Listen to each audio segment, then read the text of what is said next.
This is Minnesota's political postgame show, The Late Debate with Jack Tomczak and Benjamin Cruzy on the Tea Party Radio Network. Hi, I'm Jack Tomczak. Hi, I'm Benjamin Cruzy. We're the hosts of The Late Debate, a daily late-night political talk show. It's more than a talk show. It's a conversation show. Most shows rush through the stories. We give you in-depth conversations with the people making the stories. And they don't give us sound bites. They give us sound feasts. Sound feasts. That's good. Write that down. If you've never heard the show, take a listen. Representative Michael Beard, Republican Shakopee, called the Met Council a, quote, somewhat bloated agency. Somewhat? Somewhat. Things that are not really absolutely necessary in dire times like this. I like Michael Beard, I think. I always maintain that people's intentions are good and that they're doing it for the right reason. This is why you're a happy, well-adjusted person and I'm not, because I do not believe that. My Canada story. The Boy Scouts, we stop at a roadside thing to get food. And it was a sit-down restaurant, truck stop kind of thing. And we're ordering food, and one of the guys orders a small soda, and the other guy orders a medium soda. Okay. And the waitress takes the orders, comes back around, gives the guy who ordered the small soda a can of pop and a glass. And the guy who ordered a medium soda, a can of pop, and a bigger glass. That's Canada. At the Met Council, you lose track of what $1 million is. You get into the state government, you lose track of what $1 billion is. You get into the federal government, you lose track of what $1 trillion. Yep. These are so mind-bogglingly large numbers that you just turn it into monopoly money and it doesn't matter anymore. I'm going to Baudette, which is up near Lake of the Woods, apparently. Yes. Sometime this summer for a garage sale. They have garages a lot closer. You made a death threat against me when we were off-air. These off-air moments are getting more and more interesting. I love Tom Emmer. I would do whatever he told me to do. Okay. Including ending your life. Thank you. Which he has not said. Okay. So we're good. We're good. We're good. Just give me a heads up when he does, so I've got enough time to run. Was your safety ever threatened? Yeah. I had one of their founders, he pulled a knife on me. Wow. In a federal building, nonetheless. This is how the radio show is going to work. Is that we're going to bring up stuff, and it's going to get down to the fundamental questions that I've never had answered. This is a guest-driven show.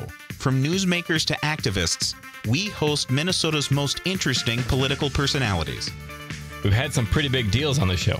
Here's a few of them. Speaker of the Minnesota House, Kurt Zellers, on the state budget.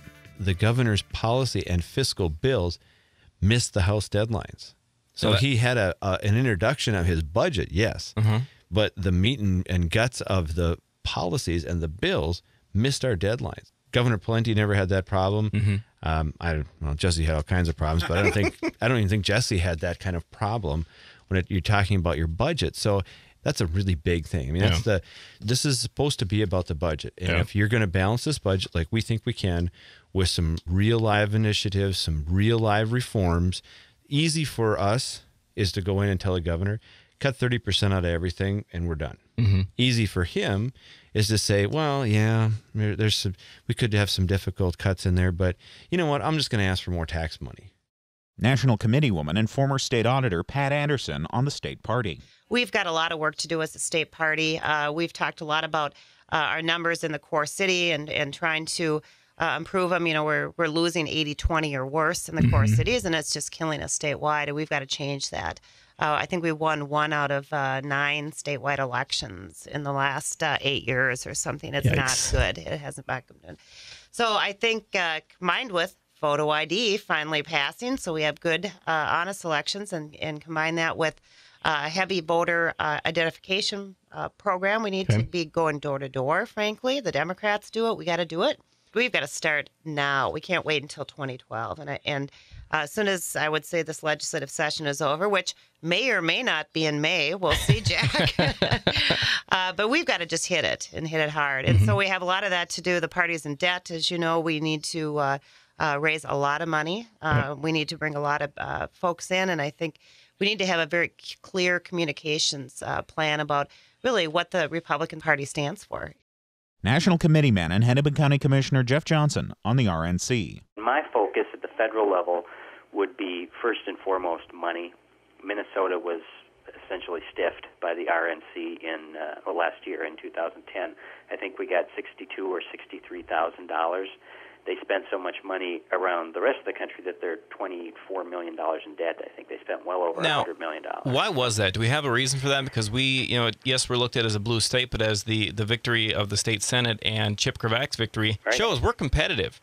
I don't know what the reason for that is because I have not talked to those decision makers about it, and it could be any number of reasons. But whatever they are, they ignored us, and it's not. I've heard some people say, well, they always ignore us, but they don't. In past years, they have sent considerable amounts of money in the millions of dollars to Minnesota.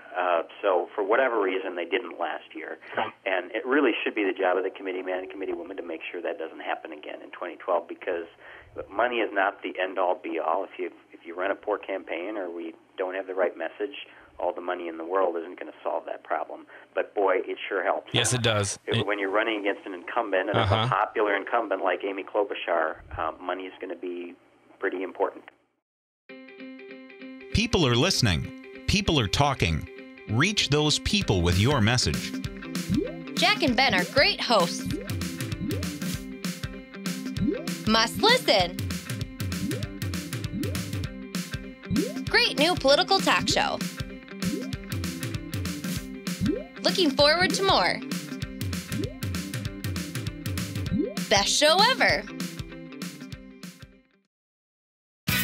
Advertise today on Minnesota's most informative local political talk show, The Late Debate with Jack and Ben. To advertise on The Late Debate, call Jack Tomczak at 612-306-3076. Listen to us Sunday through Thursday, 10 to midnight on WLKX 95.9 FM. Subscribe to our podcast on iTunes at latedebateradio.com. You can also reach us on Facebook and Twitter. The Late Debate with Jack and Ben.